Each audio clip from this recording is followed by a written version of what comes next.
Ouais, quand tu cliques en bas sur personne, tu as la liste. Cours d'appel.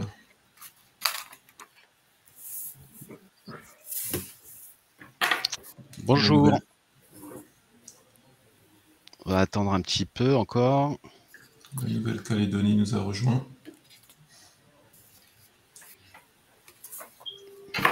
Allez, on va commencer à 11h02.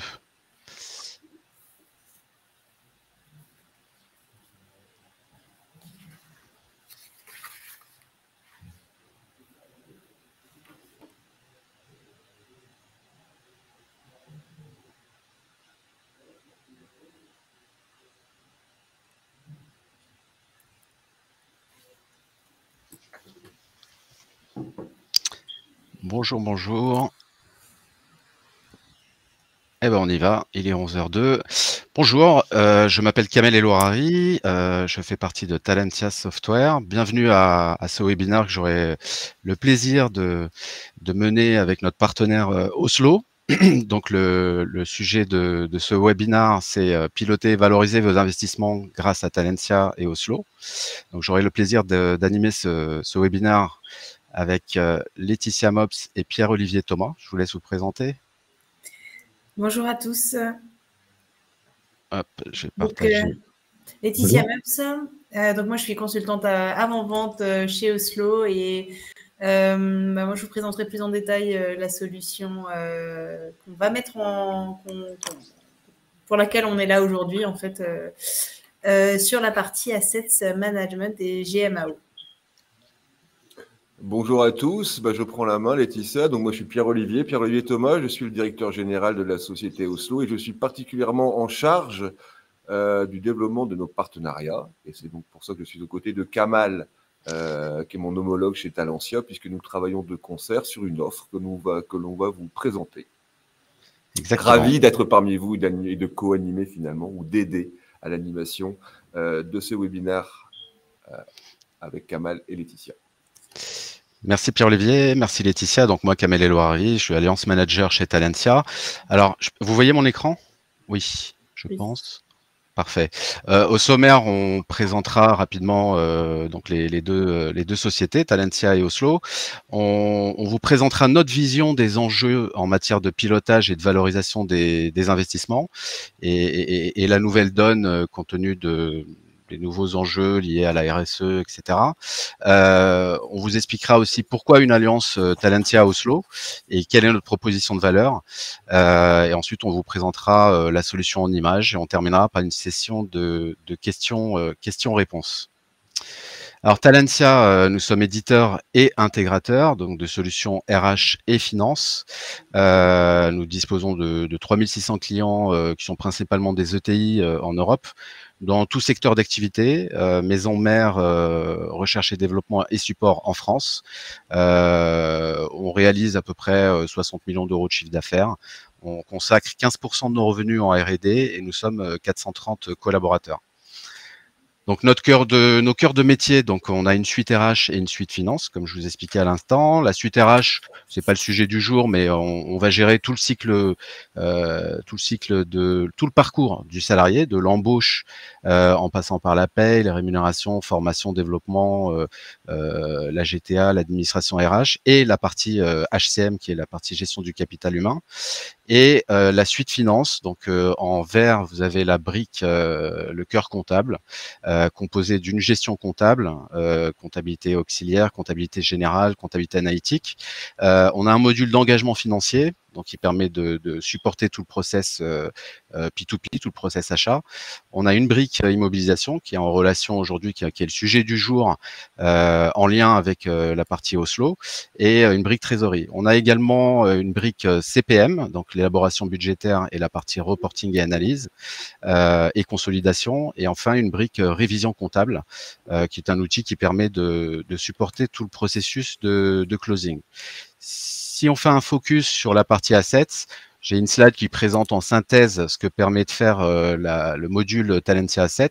C'est une solution qui permet de gérer le cycle de vie complet d'une immobilisation, de son entrée jusqu'à sa sortie, qui est entièrement personnalisable et qui permet de bénéficier de liens bidirectionnels entre la finance et ce module IMO. Donc en entrée, vous allez pouvoir créer vos IMO soit manuellement, soit effectivement automatiquement grâce à des systèmes en amont comme Oslo, qui vont permettre de créer automatiquement ces immobilisations. On va pouvoir gérer les notions de composants, de composés, les notions de localisation, qui sont très importants et qui sont souvent issues du métier de l'opérationnel, qui est amené à bouger des IMO d'un endroit A à un endroit B, et donc par conséquent le suivi analytique. Et on va mettre à disposition toute une série de zones libres qui vont vous permettre en fait d'agrémenter en fait votre fiche de suivi d'immobilisation. On va gérer aussi la partie exploitation avec 6 modes de gestion différents, comptabilité, comptable, fiscal, IFRS, reporting et conso. On va pouvoir gérer des simulations, vous allez pouvoir créer des immobilisations en réel ou en simulé. Ça va permettre par exemple de faire des budgets d'investissement et puis générer toutes les dotations, les amortissements, etc. en simulation. On va pouvoir gérer des transferts, des virements, des regroupements, des scissions. Voilà, donc toute la partie exploitation. Et enfin, toute la partie sortie, des cessions, des mises au rebut, des reventes, des sorties par composant, par composé. Enfin, on va pouvoir gérer tous les types de sorties. Voilà, donc en synthèse, que couvre la solution Talentia Asset. Et donc, bien sûr, interopérabilité avec nos propres solutions, donc le cœur comptable, et les solutions de notre partenaire Oslo, à qui je laisse la parole pour se présenter. Merci Kamal, je prends la parole effectivement pour vous présenter qui nous sommes, puisque beaucoup d'entre vous autour de ce webinaire ne nous connaissent pas. Donc Oslo, nous sommes un éditeur français, hein, notre siège est à Villeneuve-d'Ascq. Nous sommes un éditeur de solutions dites métiers. Et aujourd'hui, on va plus particulièrement vous parler de la partie Oslo FM, achat FM, mais sachez, pour votre information, que nous éditons également des logiciels métiers dans 3 autres branches d'activité. Branche proche, le SAV et la maintenance avec un logiciel de GMAO.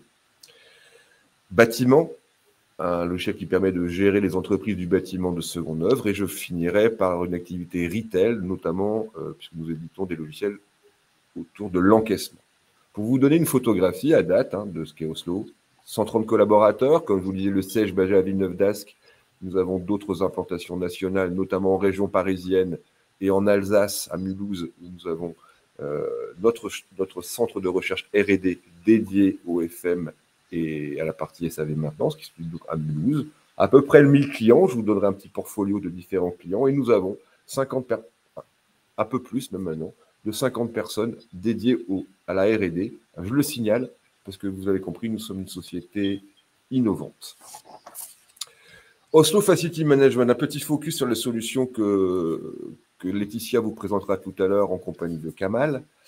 C'est une solution, alors on l'appelle achat FM, vous allez voir pourquoi tout à l'heure, qui permet de gérer la performance économique de votre entreprise, de l'environnement de travail par la maîtrise de la gestion de vos biens, de vos assets. Et donc ce logiciel participe à répondre à une partie finalement de vos enjeux, de vos fonctions ou de vos responsabilités. Maîtrise et réduction des coûts d'exploitation, c'est nécessaire. La fidélisation interne des clients par une prise en considération des demandes, du support, de l'assistance, et une gestion optimisée aussi de vos biens et de vos espaces. Au travers de ce logiciel, vous obtenez un ROI rapide et efficace. Pourquoi ? Parce qu'on rationalise les coûts et on les maîtrise. L'exemple clair, c'est la gestion de vos contrats. Tous les contrats que vous pouvez avoir dans votre entreprise. Le contenu, les engagements, les délais. Tout ça est géré dans Oslo FM. La gestion des cycles de vos assets, de votre patrimoine. Maîtriser la maintenance, laisser vos assets en conditions opérationnelles, les faire évoluer, les renouveler, les mettre au rebut. Un gain de productivité grâce à l'optimisation et à la dématérialisation de tous les processus et le flux achat, ça fera l'objet de notre démo. On maîtrise du workflow, c'est important, donc il n'y a pas d'achat qui parte sans qu'il y ait une validation. Et une prévention des risques, enfin une harmonisation sociale avec la prise en considération des demandes qui sont formulées au travers de Oslo FM. Quelques références qui illustrent mes propos en disant Oslo FM, ok, on va découvrir la solution, mais quels sont vos clients et c'est pour qui? 60% de nos clients sont dans le secteur privé, comme vu sur ce slide. Vous avez, voilà, et on est multi-secteur d'activité. Mais on a également le secteur public, qui est un grand pourvoyeur, puisque le secteur public, notamment nos collectivités territoriales, sont des grands gestionnaires de patrimoine immobilier. Quelques références, alors des références évidemment, on a mis en avant des références importantes dont on est fier, comme le groupe BPCE, LVMH, où on gère l'ensemble de leur parc immobilier, de la maintenance de ce parc. On gère également des aéroports, là vous avez l'exemple de Mulhouse, mais on gère aussi Toulouse, ou l'aéroport de Nice. On gère, comme vous voyez, des collectivités, des départements, des SDIS. Et puis, nous avons des clients communs depuis longtemps, puisqu'on travaille avec Talentia depuis quelques années déjà. Et nous avons plusieurs clients communs que nous adressons au travers de la plateforme qu'on va là vous présenter de suite. Compagnie des Alpes, Fondation Bon Sauveur, la Mutualité Française sont des clients que nous adressons communément. Équipe Talentia, équipe Oslo. Et je finirai ma présentation institutionnelle tout simplement en vous ouvrant des perspectives osloïtes, puisque nous sommes aujourd'hui à l'international. D'ailleurs, je crois qu'un de nos partenaires en Nouvelle-Calédonie, donc Thierry Dubois, est parmi nous et est assis à cette présentation. Donc nous sommes présents, nous couvrons la partie Afrique depuis le Maroc. Nous couvrons nos clients très éloignés en Nouvelle-Calédonie, en Polynésie, avec une société qui est implantée, un partenaire qui est implanté là-bas, DB3A pour ne pas le citer.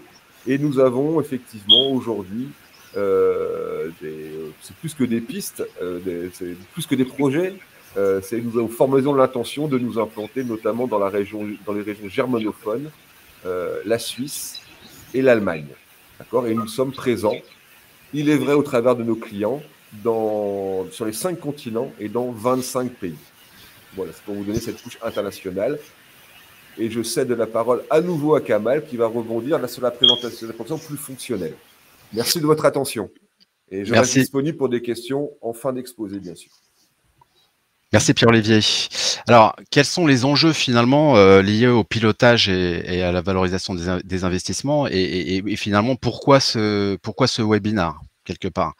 Les enjeux, en discutant avec nos clients, nos prospects, souvent, les départements financiers gèrent effectivement la partie financière des IMO, mais ils sont pas toujours bien connectés avec l'opérationnel. Ils ont souvent l'information en bout de chaîne. Alors c'est eux, bien sûr, qui maîtrisent les budgets, qui font les budgets, qui mènent le processus budgétaire. Mais après, ce qui se passe au niveau opérationnel, on bouge une IMO d'un bâtiment A à un bâtiment B, on la met au rebut, on sait pas trop. Donc, on s'est dit, il faut reconnecter la finance à l'opérationnel. Pourquoi reconnecter la finance à l'opérationnel? Ça contribue à 2 choses. Bien sûr, ça améliore la collaboration interservice entre la finance et les opérationnels, mais ça contribue à la réduction des délais de clôture. Moins je passe de temps en tant que DAF à aller chercher de l'information, plus j'améliore mes délais de clôture. Et aujourd'hui, on sait que c'est un enjeu majeur pour les directions financières. Donc au final, ça me permet de gérer le cycle de vie de mes actifs que j'ai en comptabilité et pas uniquement d'un point de vue financier, mais également sur le plan opérationnel. Ça me permet également, bien sûr, de maîtriser les budgets grâce à la chaîne achat P2P. C'est moi, direction financière, qui met en place les budgets avec mes équipes, avec les opérationnels. Mais j'ai le système en fait qui vient mettre en place ce contrôle budgétaire pour m'assurer qu'on est toujours dans les budgets. Et tout ça, bien sûr, le but premier de l'opérationnel, c'est anticiper les besoins des opérationnels et surtout améliorer la satisfaction du client avec un grand C, que ce soit le client interne ou le client externe. Et dernier point, qui est de plus en plus prégnant pour les directions financières, c'est gérer les risques et la conformité. Les directions financières deviennent de plus en plus des gestionnaires de risques. Le métier s'étend, le métier évolue, et moi, en tant que directeur financier, je peux avoir une responsabilité sur le matériel que je mets à disposition de mes salariés, surtout quand ils travaillent dans des environnements dangereux, par exemple. Et donc, je dois effectivement suivre les aspects financiers, mais également ces aspects risques et conformité. Et grâce à la partie FM, la partie GMAO, j'ai la possibilité de gérer ces risques.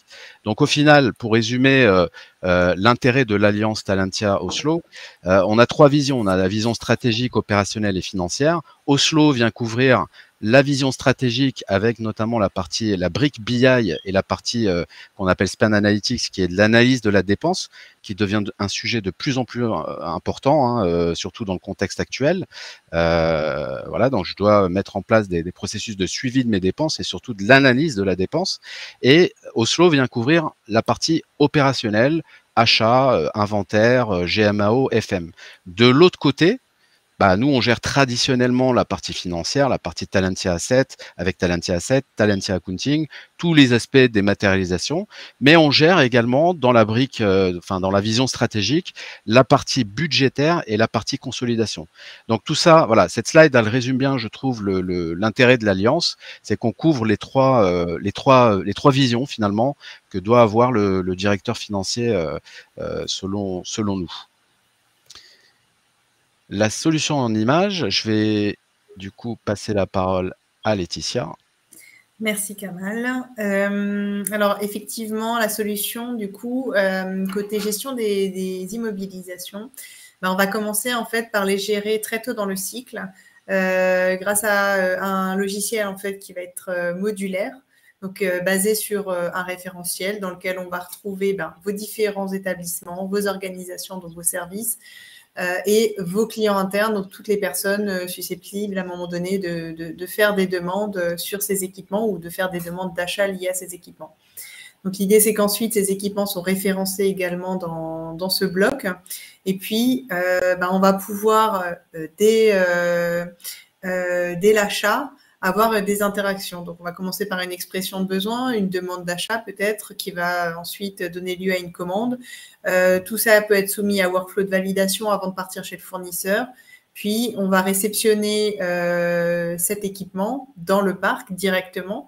Et donc, on va créer automatiquement dans le parc. Alors, ça peut être n'importe quel type de parc. Ça peut être un parc d'équipements techniques du bâtiment, un parc de fourniture.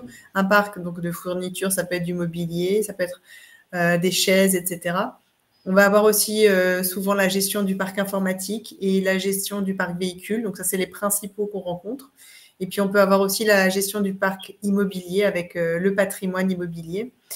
Donc, ça, c'est intimement lié aux achats puisque, du coup, tout découle de là. Ça n'empêche qu'on va pouvoir gérer le parc de manière indépendante également, récupérer les éléments par le biais d'import, par exemple.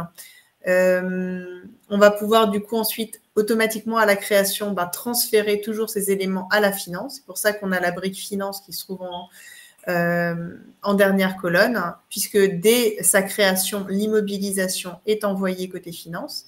Et puis ensuite, on va suivre tout le cycle de vie de ces équipements, avec la possibilité de faire des demandes d'intervention sur ces équipements, de suivre ensuite la réalisation des interventions liées à ces équipements et de mettre à jour les statuts, les états de vos différents équipements et à tous les niveaux, du coup, de transférer toujours ces informations côté finance.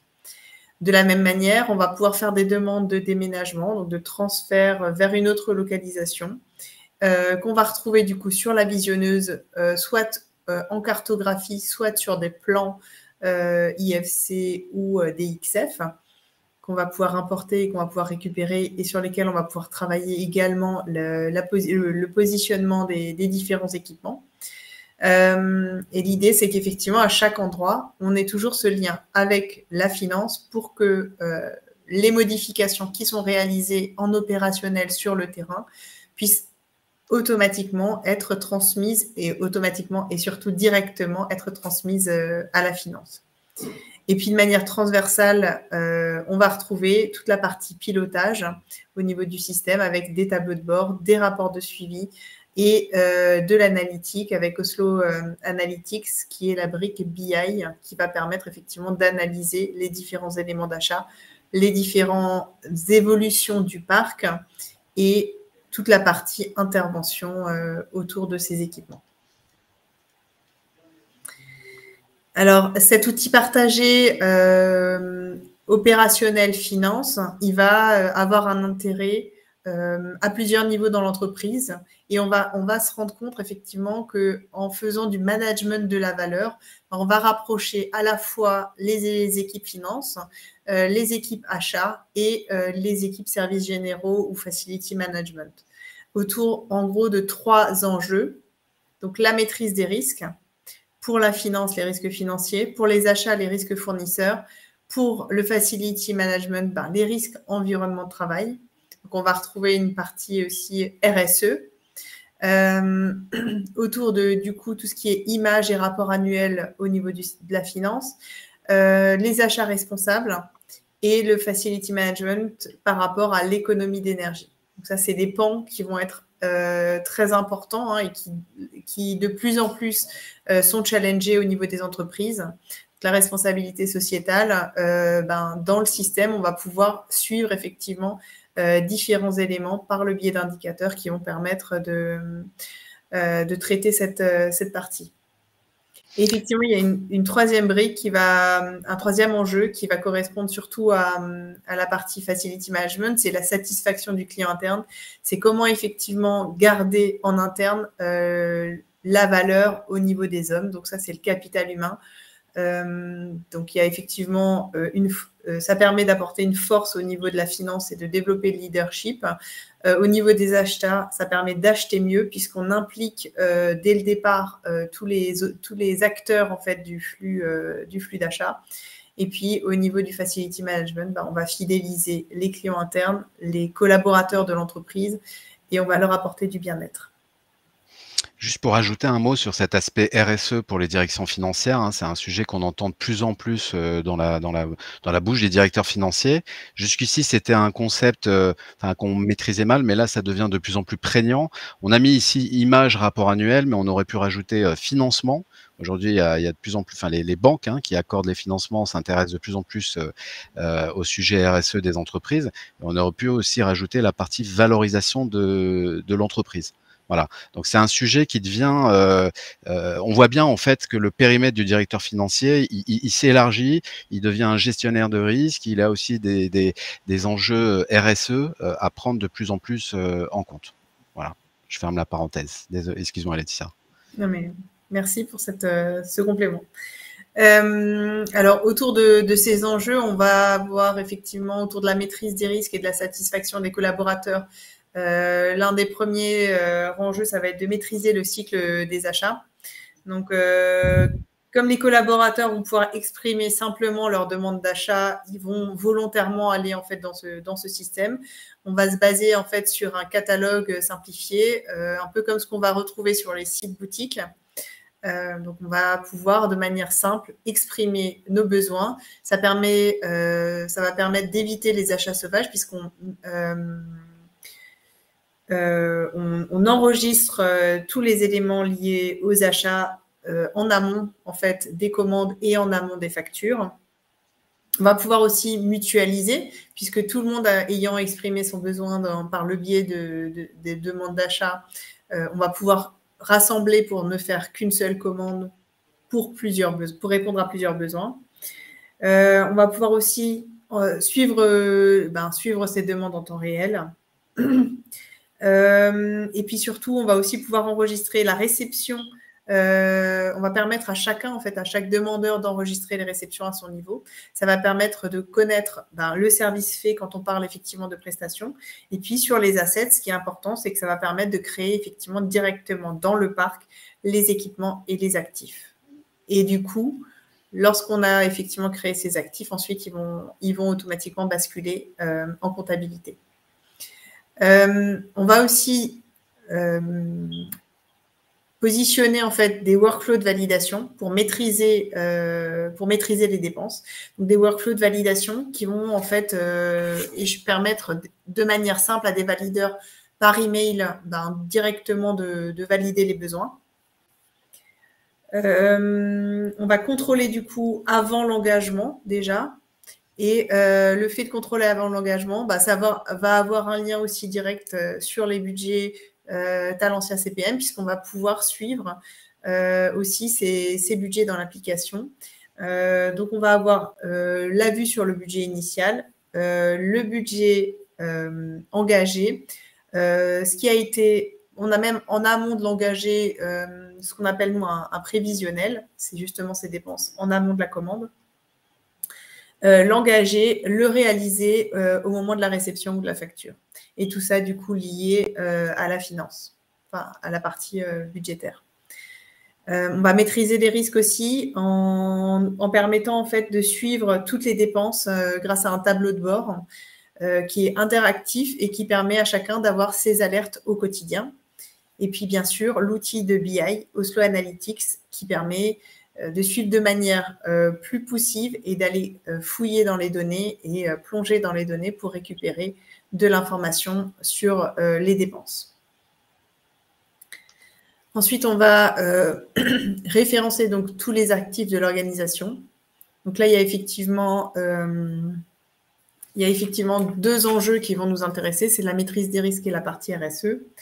On maîtrise les risques parce qu'on classifie effectivement tous les actifs dans le système. On va pouvoir détecter les coûts relatifs à ces actifs, les achats liés dans le cas de réparation, les consommations et la maintenance, donc les consommations des chaudières par exemple ou des compteurs électriques et la maintenance qui est associée à ces équipements. Et puis, cette partie RSE, puisque lorsqu'on parle de consommation, on va pouvoir en fait analyser au niveau des différents actifs les écarts de consommation potentiels et les suivre. Tout ça, bien sûr, lié à la finance toujours, puisqu'en fait, tous les équipements du système, donc là, on le voit bien, on a la fiche telle qu'elle existe dans Oslo, va être envoyée ensuite côté finance. Et puis, du coup, ça va nous permettre effectivement d'éviter des ressaisies. Kamal, si tu veux peut-être nous en parler un peu plus ? Oui, ça évite les ressaisies, ça permet d'avoir l'information en temps réel. Ce qui se passe en fait au niveau opérationnel, j'en dispose en fait au niveau financier, au niveau comptable. Je bouge une immobilisation d'un bâtiment A à un bâtiment B, ça a des impacts au niveau analytique par exemple. Donc forcément, mes dotations, mes amortissements, etc. vont avoir des impacts. Donc c'est un moyen de montrer comment dire concrètement l'interconnexion, l'interopérabilité des 2 solutions. Et alors on appelait ça reconnecter la finance à l'opérationnel. C'était pour vous montrer un exemple en fait de collaboration sur ce processus-là. Juste pour ajouter un mot, alors on parle de maîtrise des risques. Tout à l'heure, quand on parlait de workflow de validation, maîtrise des risques, on parle aussi de contrôle interne. Quand je mets mon processus achat sous contrôle et que je garantis le bon niveau de délégation et d'autorisation d'engagement et de validation, ça contribue aussi au contrôle interne qui rentre en fait aussi dans la partie gestion des risques, mais on va dire plus classique, gestion des risques financiers, quoi. Voilà. Pour suivre nos différentes immobilisations, on va effectivement enregistrer dans le système et suivre tous les contrats qui sont associés. Donc, au niveau des contrats, on va retrouver à la fois les contrats d'abonnement et surtout au niveau des assets, les contrats de maintenance. On va pouvoir être alerté au niveau des renouvellements de contrats. Ça permet aussi au niveau des contrats pluriannuels de pouvoir avoir un suivi et mettre un stop lorsque les contrats ne sont plus nécessaires ou lorsque l'équipement sort du parc. On va pouvoir savoir effectivement que le contrat est désuet et qu'on va pouvoir y mettre fin. On va pouvoir renégocier, maîtriser les contrats, puisqu'on a du coup la connaissance en fait simplement de ces contrats. Et puis diminuer les opérations de maintenance curative, puisque on a contractualisé pour faire du préventif, et donc on va effectivement venir en amont de potentiels problèmes qui pourraient coûter cher. C'est une chose d'ailleurs. Oui. Non, pardon, excuse-moi Laetitia, vas-y. Je t'en prie, je voulais switcher par rapport au slide suivant. Je voulais juste rajouter un point. Là aussi, on a des impacts côté finance, hein, quand on crée un contrat de maintenance, enfin quand l'opérationnel contractualise un contrat de maintenance, ça a des impacts côté finance. Quand je reçois la facture, je vais pouvoir créer mes abonnements et les imputer sur le bon centre de coût analytique, puisque le contrat de maintenance est rattaché à une immobilisation ou un équipement, et donc du coup, je hérite de tout ça côté finance. Voilà, c'était juste ce que je voulais ajouter. Et ce que je voulais préciser effectivement là, c'est que on va suivre dans le système cette fameuse maintenance, alors aussi bien préventive que curative. Donc, on va effectivement permettre aux utilisateurs de déclarer leurs problèmes, les problèmes qu'ils rencontrent sur leurs équipements, et de suivre ensuite tout le cycle de réparation et d'intervention autour des équipements. Mais on va aussi pouvoir tracer toute la partie préventive qui, du coup, va être importante pour garder en condition opérationnelle les différents équipements du parc. C'est ce qui va aussi d'ailleurs nous permettre de faire des économies. Et donc, on peut passer peut-être à la slide suivante, puisque des équipements qui sont bien maintenus sont des équipements qui consomment moins. Et grâce à ces éléments qui sont entrés dans le système, ces éléments de consommation, on va pouvoir du coup trouver le juste équilibre entre les dépenses énergétiques et le confort des collaborateurs, et surtout réaliser des économies d'énergie. Ici, on a voulu aussi mettre en avant la partie plus BI, puisque en suivant les différents coûts les dépenses de consommation des différents équipements, on a la possibilité d'être alerté en amont de potentiels problèmes qui peuvent se produire et potentiels écarts en fait de consommation. Juste une remarque sur la slide précédente. Moi, ici, en tant que directeur financier, moi, ça va me permettre de suivre en fait l'ensemble des contrats qui ont été créés et de suivre, qui sont souvent des engagements pluriannuels, et de pouvoir prendre les mesures nécessaires pour reconduire ou ne pas reconduire un contrat. On retrouve souvent le cas de sociétés qui sont engagées malgré elles sur des contrats parce qu'elles n'ont pas anticipé en fait le renouvellement de contrat. Donc là, dans Oslo, via Oslo, moi, en tant que directeur financier, j'ai tout le suivi de mes contrats. Donc, je peux le suivre d'un point de vue financier pour demander à mes équipes de renouveler ou pas renouveler dans les temps tel ou tel type de contrat. Voilà. Voilà, une fois qu'on a vu ces différentes étapes, on comprend bien en fait la synthèse de tout ça. C'est grâce à cette offre opérationnelle finance, l'idée c'est de maîtriser le cycle de vie des actifs depuis l'investissement budgétaire ou depuis en fait ce qui a été budgété initialement jusqu'à la mise au rebut, en passant effectivement par toutes les étapes de vie, les achats, la comptabilité associée, le référencement, la contractualisation, la maintenance et l'assistance, l'analyse des économies et puis du coup la mise au rebut, avec à chaque endroit en fait toujours une interaction forte entre l'opérationnel et la finance. Exactement. Et cette partie RSE, elle devient, comme je disais, de plus en plus prégnante. Quand on me demande des indicateurs RSE, quels sont vos indicateurs RSE? Là, via Oslo FM et Talentia, je suis en mesure en fait de suivre concrètement des indicateurs. Ça peut être des économies d'énergie ou tout autre type d'analyse. Et du coup, je suis en mesure de suivre ça dans mon reporting extra-financier. On parle en fait de reporting extra-financier, qui est un sujet qui devient de plus en plus important. Voilà. Très bien. Juste avant peut-être de passer aux questions-réponses, tout le monde a été sage et conserve ses questions pour la suite, et on a bien maintenu le temps. J'ai deux petites remarques par rapport effectivement à RSE, et je vous dis tout à l'heure qu'on est une société innovante avec une roadmap. Alors sachez que l'on travaille encore sur ces économies d'énergie et notamment dans la maîtrise des consommations. C'est-à-dire qu'on est aujourd'hui en train de travailler sur mettre, on va dire comment ça, des petits connecteurs dans vos tableaux électriques ou des compteurs d'eau pour savoir effectivement en direct comment se passe au travers des bâtiments les consommations d'énergie, de pouvoir agir. Hein, ça peut être une fuite comme une panne, donc ça c'est important.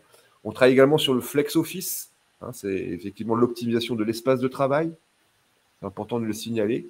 Et puis, dernière petite remarque, dans notre comment dire, dans les participants aujourd'hui, il y a, on n'a pas cité tout à l'heure, mais qui est chez nous important, c'est Brice Werner, hein, puisque c'est lui qui est un peu le responsable commercial de tout ce qui est, on appelle indirect chez nous.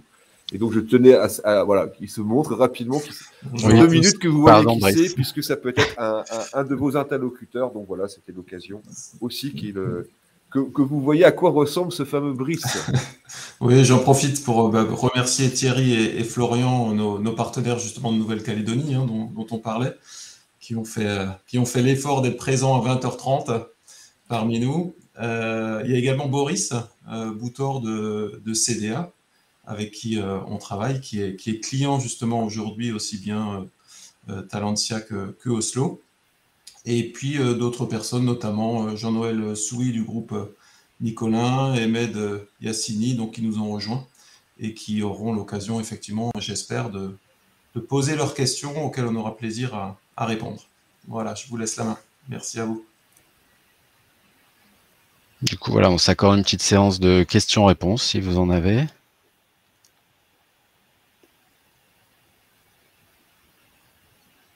Soyez pas timide. C'est ça, c'est toujours délicat la première question, mais c'est l'occasion. Alors, je ne sais pas, par peut-être les gens qu'on connaît aujourd'hui, Boris, ou peut-être Thierry et Florian, si vous avez des questions par rapport à ce que vous avez vu, des précisions souhaitées. Et bien évidemment, M. Souy, M. Yassini, n'hésitez pas. Activez peut-être vos micros, ne serait-ce que nous dire oui ou non. Ne nous laissez pas dans ce silence assourdissant. Moi, j'avais une question. SDR chez Talentia. On parle de finance et de relier aussi également l'opérationnel. Est-ce qu'on peut faire notamment un peu du suivi de la production avec Talentia Asset ou pas? Du suivi de production dans quel cadre? Dans tout ce qui est en fait un peu dans le rôle d'un contrôleur de gestion, ils font du contrôle de production. Je ne sais pas si c'est le bon mot. Alors attendez. Du suivi de production, par exemple des IMO en cours, des choses comme ça, enfin. C'est ça, oui, du suivi de production des IMO en cours. Ouais. Ouais, alors ça c'est un domaine un peu différent du sujet qui nous rassemble aujourd'hui, mais généralement on va retrouver des acteurs spécialisés sur ça peut être de la gestion à l'affaire, ça peut être de la gestion de production industrielle pure. Donc on travaille aussi dans la même logique avec laquelle on collabore avec Oslo, on collabore avec d'autres éditeurs sur ce sujet précis.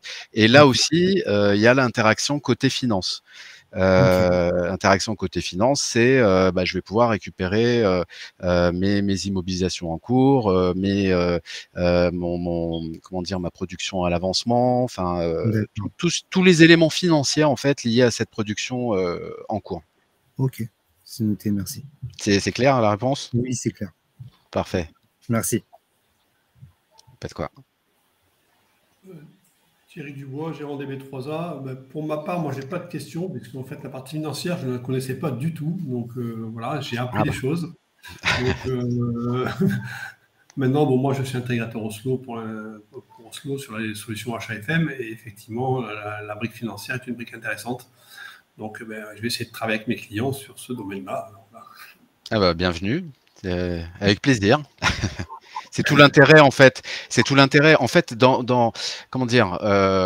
Aujourd'hui, ce qu'on observe, nous, on part avant tout de ce qu'on constate chez nos clients, chez nos prospects, c'est que le domaine de la direction financière, il s'étend de plus en plus.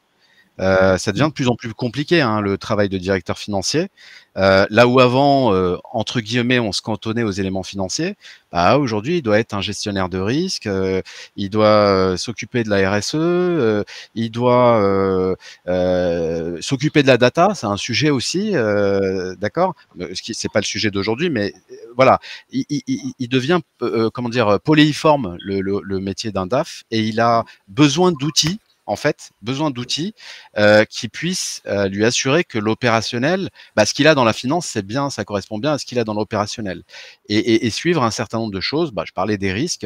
Aujourd'hui, en tant que directeur financier, quand il se passe un problème sur un équipement confié à un salarié, par exemple, bah, et on va venir lui chercher des responsabilités. Donc, j'ai intérêt à avoir des solutions qui me permettent, au-delà de la simple vue financière, d'assurer en fait la maîtrise des risques.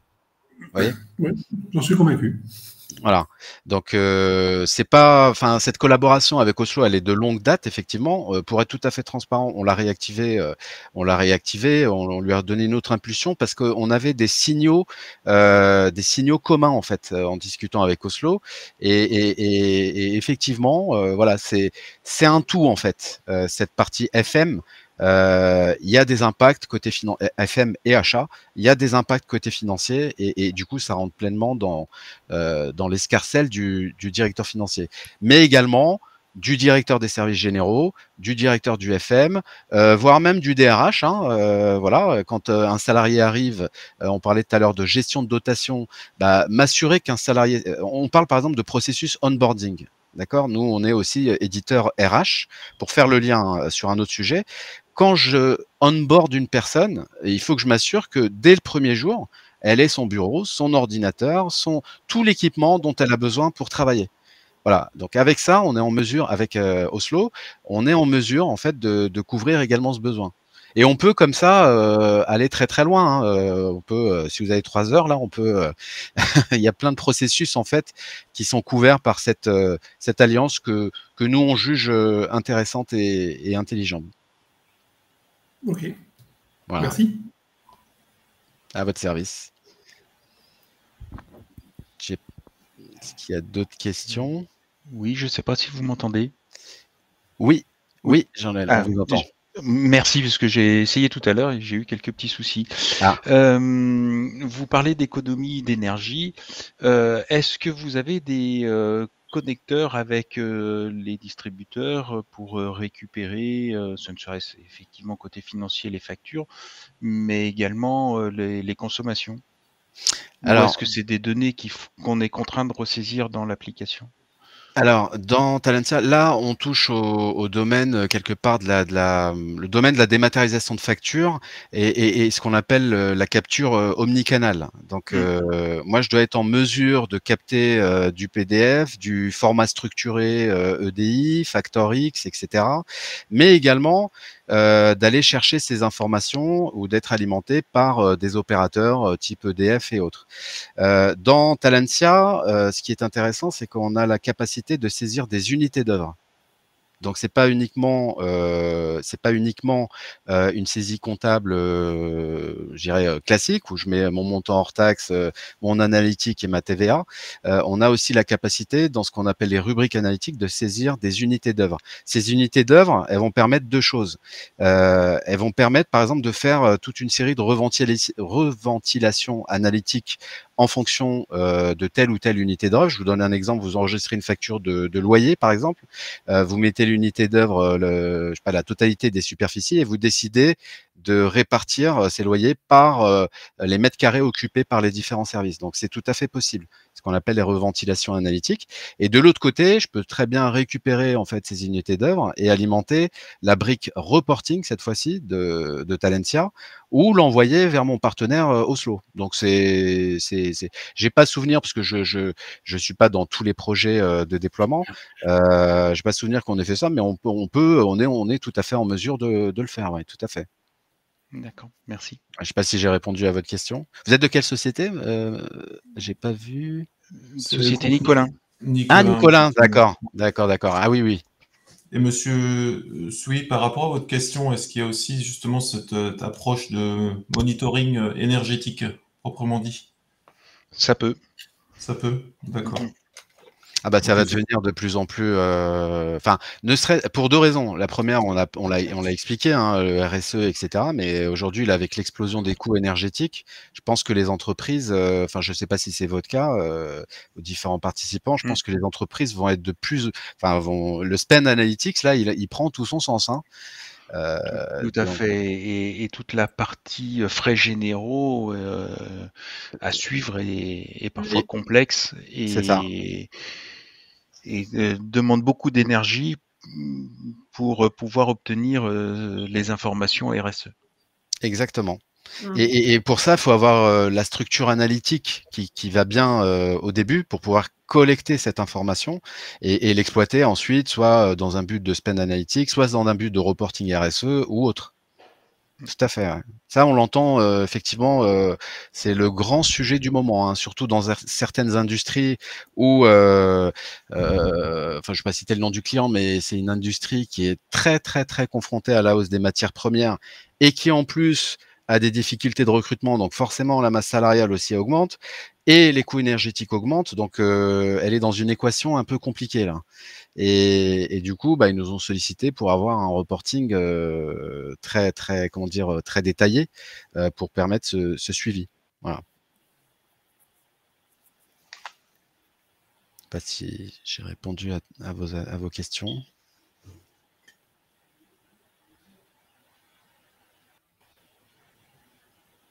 Est-ce que vous avez de nouveau d'intervenir sur la partie workflow achat? L'information, il n'y a pas de redondance avec un logiciel de dématérialisation. C'est-à-dire que vous venez récupérer les informations qui seraient récupérées par ce logiciel pour alimenter Oslo. Alors, il y a 2 schémas, possibles, hein. Soit vous avez des logiciels de démat, on est aussi partenaire, hein, d'éditeurs de démat, qui ont finalement 2 offres. Une partie offre qui s'appelle P2P, Purchase to Pay, qui va supporter tout le processus d'engagement de dépenses, qu'on couvre aussi côté Talentia, et une partie purement démat. Si votre éditeur de démat ne couvre que la partie démat, la partie engagement, faudra voir, effectivement, peut-être géré côté Oslo ou côté Talentia. Il y a différentes. C'est ça là. Je dirais que l'intérêt de nos solutions, c'est qu'on est très interopérable et flexible. Et en fonction du type de processus dont vous avez besoin, on est capable de s'adapter. À l'inverse d'autres solutions qui sont beaucoup plus rigides ou généralistes, quoi, des ERP plus généralistes. Voilà. Aujourd'hui, votre processus P2P, vous le gérez comment? Enfin, votre processus d'engagement de dépenses, vous le gérez de quelle manière? Via Talentia. À ce jour, via Talentia. Voilà.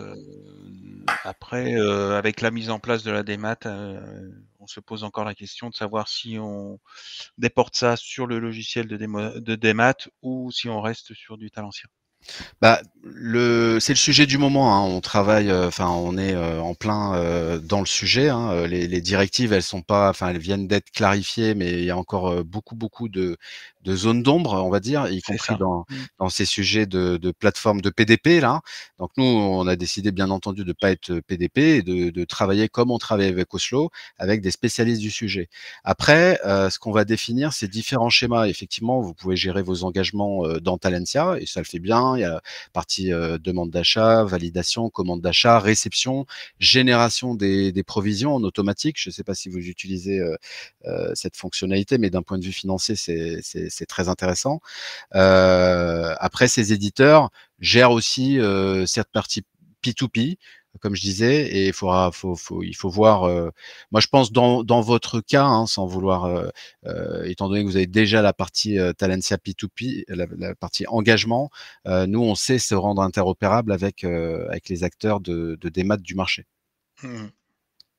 Et on établit, alors c'est pas encore complètement officiel, on est en train de finaliser un partenariat sur ce sujet avec un acteur qui sera en mesure à la fois de couvrir la partie démat entrante, mais également la partie démat sortante, puisqu'on a une fonction de facturation dans Talentia et du coup on se doit d'assurer cette partie démat sortante. D'accord. Vous pouvez être, vous avez la possibilité de dire un peu plus sur le nom de l'éditeur. Oui. Alors, ce sera communiqué très bientôt. D'accord. Voilà, je peux pas pour le moment, je peux pas parce que tout n'est pas encore complètement finalisé, mais c'est un acteur reconnu du marché et parce qu'aujourd'hui. On va donner la première lettre. Alors même pas, on va deviner. Non, mais c'est pas. Enfin voilà, ça va arriver très bientôt. Donc et concrètement, en fait, on va développer un connecteur avec cet éditeur pour gérer ces aspects. Très bien. Aujourd'hui, vous êtes avec quel, je sais plus, vous me l'avez peut-être dit, non, vous me l'avez pas dit. Quel acteur de démat? On l'a pas encore fixé. Ah d'accord. Et ben, si vous voulez en aparté, on pourra échanger sur ce point. Je vais même pouvoir peut-être vous l'annoncer. En fait, c'est juste par politesse. Enfin, rien n'est encore complètement finalisé, mais bon, on peut très bien commencer à. De toute façon, plus vous y prenez tôt sur ce sujet, mieux c'est, hein, parce que c'est un sujet qui va être assez complexe à gérer. Y compris pour les acteurs du marché, hein, les acteurs de PDP, et avec ces histoires de invoicing, e-reporting, etc. Voilà. C'est ça. Donc, c'est un projet qui est même structurant pour les entreprises. Exactement. Et qui se limite pas à la simple dématérialisation de la facture, effectivement, qui a une emprise sur d'autres processus en amont, notamment la partie P2P. Tout à fait. Voilà pour ma part. Merci. Bon, très bien. Merci, monsieur. Est-ce qu'il y a d'autres questions? Bonjour, Boris Boutor de la Compagnie des Alpes. Je sais pas si vous Bonjour. m'entendez. Oui. Merci beaucoup pour la présentation. Pour moi, l'objectif, c'était de voir un peu justement sur ce nouveau partenariat renouvelé entre Talentia et Kimos, quelle a été l'étendue. Et c'est très clair. Merci. Écoutez, merci beaucoup. Merci Boris.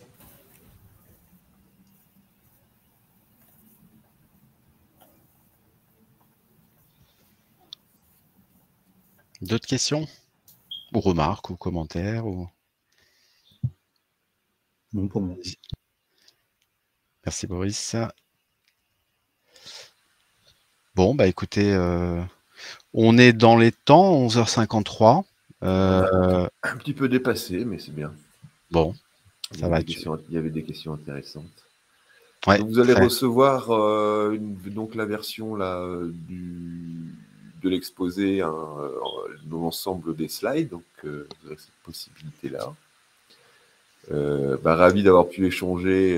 Je prends le mot de la fin, mais on fera une conclusion tournante. Vas-y. En tout cas, ravi d'avoir pu échanger et vous exposer ce partenariat et cette alliance qui est stratégique et importante et qui, vous l'avez vu au travers des présentations de Kamal et Laetitia, couvre un champ fonctionnel très important et qui garantit une maîtrise de vos flux.